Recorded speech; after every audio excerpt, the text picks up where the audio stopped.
किस्मत से ज्यादा और वक्त से पहले कुछ हो ही नहीं सकता या कुछ मिलता नहीं।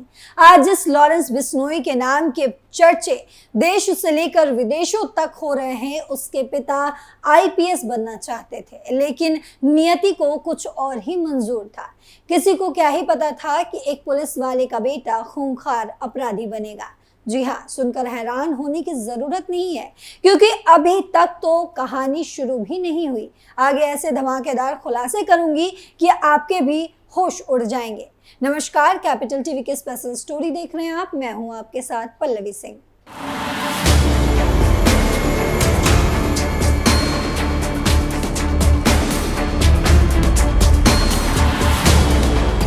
कनाडा की रॉयल माउंट पुलिस ने 14 अक्टूबर को एक प्रेस कॉन्फ्रेंस में दावा करते हुए कहा कि भारतीय एजेंट संगठित अपराध समूह बिश्नोई ग्रुप की मदद से कनाडा में दक्षिण एशियाई मूलों के लोगों, खासकर खालिस्तान समर्थकों को निशाना बना रहे हैं। पिछले 1.5 साल से गुजरात की साबरमती हाई सिक्योरिटी जेल में बंद लॉरेंस बिश्नोई का नाम पिछले सप्ताह मुंबई में हुई एनसीपी नेता बाबा सिद्दीकी की हत्या की जांच में भी आ रहा है। स्थानीय मीडिया के मुताबिक बिश्नोई गैंग से जुड़े एक सोशल मीडिया पोस्ट के बाद पुलिस इस दिशा में भी जांच कर रही है। हालांकि इसकी पुष्टि नहीं हुई है और अधिकारियों का कहना है कि वो अभी जांच कर रहे हैं। मूल रूप से पंजाब में फाजिल्का के अबोहर के रहने वाले लॉरेंस बिश्नोई 2022 में पंजाबी गायक सिंधु मूसेवाला की हत्या के बाद चर्चा में आ गए थे। दिसंबर 2023 में राजस्थान में हुई करणी सेना प्रमुख सुखदेव सिंह गोगा मेड़ी की हत्या के तार भी बिश्नोई गैंग से ही जुड़े थे। अब लॉरेंस बिश्नोई के गैंग की चर्चा सिर्फ भारत में ही नहीं बल्कि अंतर्राष्ट्रीय स्तर पर भी हो रही है। कई मीडिया रिपोर्ट्स में भारतीय जांच एजेंसियों के हवाले से दावा किया गया है कि 32 साल के लॉरेंस बिश्नोई के गैंग में करीब 700 शूटर हैं। इनमें से अधिकतर छोटे कस्बों और शहरों से हैं। लॉरेंस बिश्नोई का पंजाब, हरियाणा, राजस्थान और उत्तर भारत के अन्य राज्यों में प्रभाव माना जाता है। लॉरेंस बिश्नोई पर हत्या के प्रयास, वसूली और धमकाने के दर्जनों मुकदमे दर्ज है। पुलिस के मुताबिक ये गैंग एक बड़ा ड्रग नेटवर्क भी चलाता है। वो पिछले 1.5 साल से अहमदाबाद की साबरमती जेल में बंद है। इसके बावजूद माना जाता है कि उनका गैंग काफी सक्रिय है। विपक्ष की क्या आई प्रतिक्रिया? कनाडा के बिश्नोई गैंग पर आरोप लगाने के बाद कुछ विपक्षी दलों ने नरेंद्र मोदी की सरकार से सवाल पूछे हैं। लॉरेंस बिश्नोई के गुजरात की जेल में रहने पर भी सवाल उठ रहे हैं। तृणमूल कांग्रेस सांसद साकेत गोखले ने सवाल किया है कि जेल में बंद गैंगस्टर लॉरेंस बिश्नोई की भूमिका पर केंद्र सरकार को अपना रुख स्पष्ट करना चाहिए। गोखले ने कहा है कि द वॉशिंगटन पोस्ट की रिपोर्ट के मुताबिक भारत कनाडा विवाद में बिश्नोई की भूमिका और भी संदिग्ध हो चुकी है। गोखले ने पूछा है कि गुजरात की जेल में बंद बिश्नोई के पास इतनी ताकत कहां से आ रही है। उन्होंने कई सवाल किए हैं, पहले वो सुनिए। बिश्नोई को कौन सुरक्षा दे रहा है और वो किसके आदेश पर काम कर रहा है? नरेंद्र मोदी सरकार बिश्नोई को गुजरात की जेल से बाहर दूसरे राज्यों की जेल में ले जाने के प्रयासों में क्यों बाधा डाल रही है? सलमान खान को धमकी और बाबा सिद्दीकी की हत्या। लॉरेंस बिश्नोई ने साल 2018 में बॉलीवुड अभिनेता सलमान खान को जान से मारने की धमकी दी थी। मुंबई पुलिस की जांच के मुताबिक उनके शूटरों ने सलमान खान के मुंबई वाले घर के बाहर गोलीबारी भी की थी। इस संबंध में 3 शूटरों को गिरफ्तार भी किया गया था। उस समय राजस्थान के जोधपुर शहर में जेल में पेश किए जाने के दौरान बिश्नोई गैंग ने मीडिया से कहा था कि सलमान खान को मार दिया जाएगा जोधपुर में, तब उन्हें हमारी असली पहचान के बारे में पता चलेगा। सलमान खान पर काले हिरन के शिकार के मामले में मुकदमा चल रहा है। बिश्नोई समुदाय इस प्राणी को पूजनीय मानता है और लॉरेंस बिश्नोई ने सलमान से दुश्मनी का कारण भी यही बताया था। एनसीपी राजनेता बाबा सिद्दीकी सलमान खान के बेहद ही करीबी थे। उनकी हत्या के बाद सोशल मीडिया पर किए गए पोस्ट पर लॉरेंस बिश्नोई गैंग के इसमें शामिल होने का भी दावा किया गया है। मुंबई पुलिस की जांच में भी इस हत्या के पीछे लॉरेंस बिश्नोई गैंग का नाम सामने आ रहा है। कॉन्वेंट स्कूल में पढ़े और फिर चंडीगढ़ के डीएवी कॉलेज से ग्रेजुएशन करते हुए छात्र राजनीति में आए लॉरेंस बिश्नोई भारत के चर्चित अपराधियों में शुमार हैं। कनाडा पुलिस के दावों ने उन्हें न सिर्फ भारतीय एजेंटों से जोड़ा है बल्कि अंतर्राष्ट्रीय स्तर पर इस गैंग के असर का भी दावा किया है। बाबा सिद्दीकी हत्या मामले में मुंबई पुलिस लॉरेंस बिश्नोई से पूछताछ करना चाहती है, लेकिन केंद्र सरकार के गृह मंत्रालय के एक आदेश की वजह से उन्हें रिमांड पर नहीं लिया जा सकता है। फिलहाल गुजरात तट से ड्रग तस्करी नेटवर्क चलाने के आरोप में लॉरेंस बिश्नोई साबरमती जेल में बंद है। पुलिस पूछताछ में रुकावट बना आदेश। मीडिया रिपोर्टों के मुताबिक केंद्रीय गृह मंत्रालय के आदेश और सीआरपीसी 268 के तहत अहमदाबाद की साबरमती जेल से गैंगस्टर लॉरेंस बिश्नोई को बाहर ले जाने पर 1 साल के लिए प्रतिबंध कर दिया गया है। सीआरपीसी की धारा 268 के तहत लगाई गई रोक को भारतीय नागरिक सुरक्षा संहिता 2023 की धारा 303 के तहत 1 साल के लिए बढ़ाया गया है। जून 2024 में सलमान खान के घर पर हुई गोलीबारी की घटना के मामले में मुंबई पुलिस ने लॉरेंस बिश्नोई को हिरासत में लेने के लिए कोर्ट में अर्जी भी दी थी, लेकिन कई बार अर्जी देने के बावजूद पुलिस को पूछताछ के लिए उनकी हिरासत नहीं मिली थी। गुजरात पुलिस के एक वरिष्ठ अधिकारी ने कई बातों का खुलासा किया है, वो सुनिए। लॉरेंस बिश्नोई को नशीली दवाओं की तस्करी के मामले में हिरासत में लिया गया था और तब से वे साबरमती जेल में बंद है। हालांकि गुजरात पुलिस के अधिकारी का ये भी कहना है कि बाबा सिद्दीकी की हत्या के बाद से मुंबई पुलिस ने अभी तक गुजरात पुलिस से लॉरेंस बिश्नोई से पूछताछ करने के लिए संपर्क नहीं किया है। गुजरात पुलिस के अधिकारी के मुताबिक चूंकि गुजरात पुलिस ने इस मामले में कोई जांच नहीं की है, इसीलिए गुजरात पुलिस ने भी उनसे अभी तक पूछताछ नहीं की है। लेकिन अगर मुंबई पुलिस आएगी तो बिश्नोई से साबरमती जेल में ही पूछताछ हो सकती है। गुजरात जेल में क्यों कैद है लॉरेंस? गुजरात एटीएस ने 14 सितंबर 2022 को कच्छ में समुद्र से एक नाव में 40 किलोग्राम हेरोइन भी जब्त की।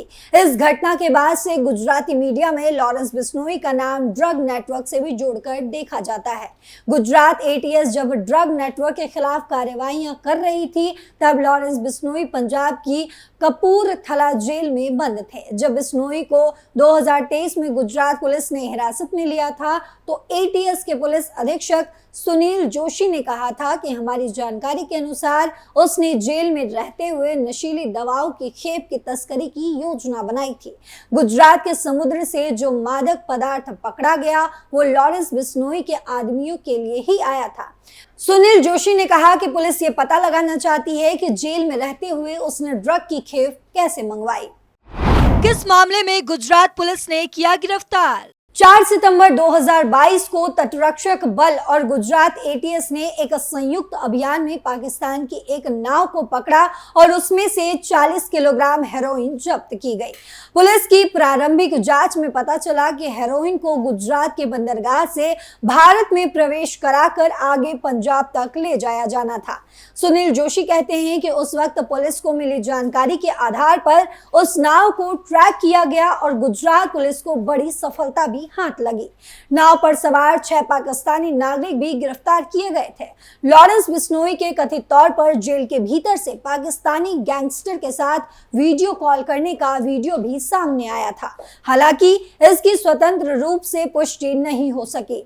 ड्रग नेटवर्क की इस जांच के दौरान आगे चलकर लॉरेंस बिश्नोई का नाम सामने आया था। उस समय वे पंजाब की कपूरथला जेल में बंद थे। आगे चलकर पुलिस जांच में यह पता चला था कि लॉरेंस के पाकिस्तान के कराची से ड्रग मंगवाई थी।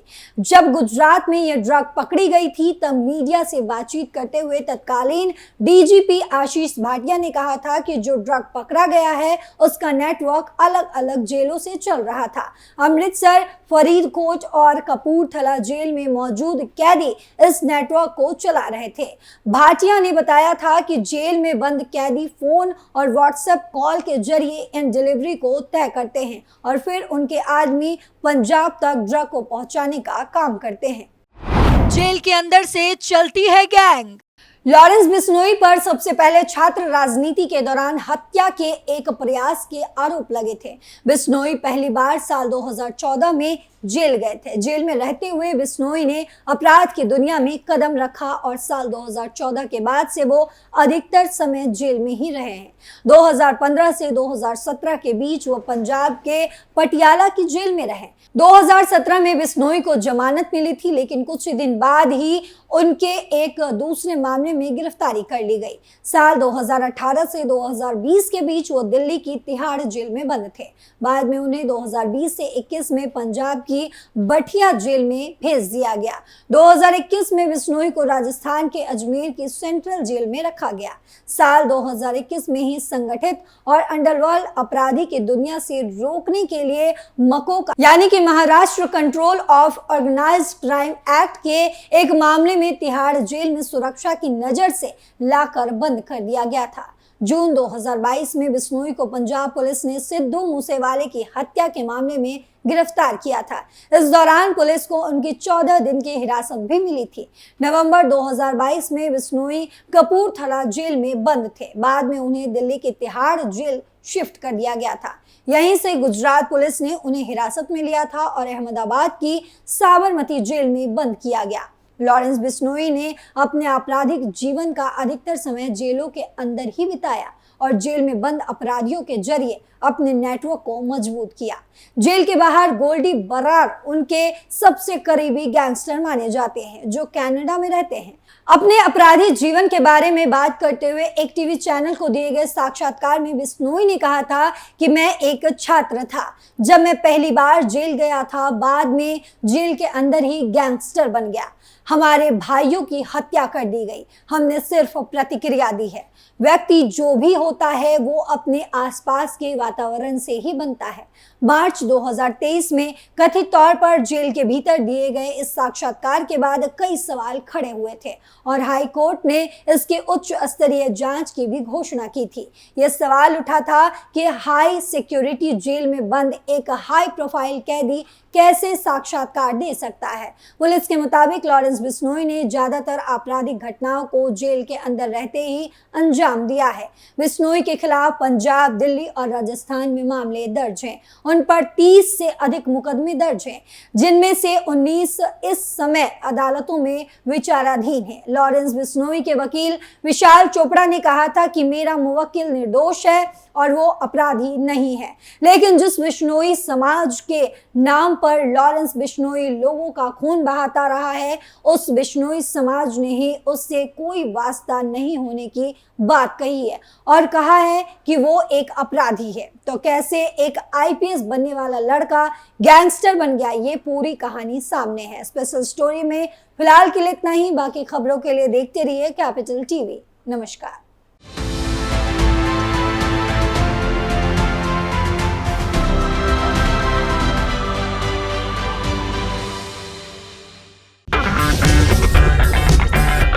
अगर आपको हमारा वीडियो पसंद आया हो तो इसे लाइक करें, हमारे चैनल को सब्सक्राइब करें और हाँ, बेल आइकन दबाना ना भूलें ताकि आप तक हमारे वीडियो की नोटिफिकेशन पहुंचती रहे।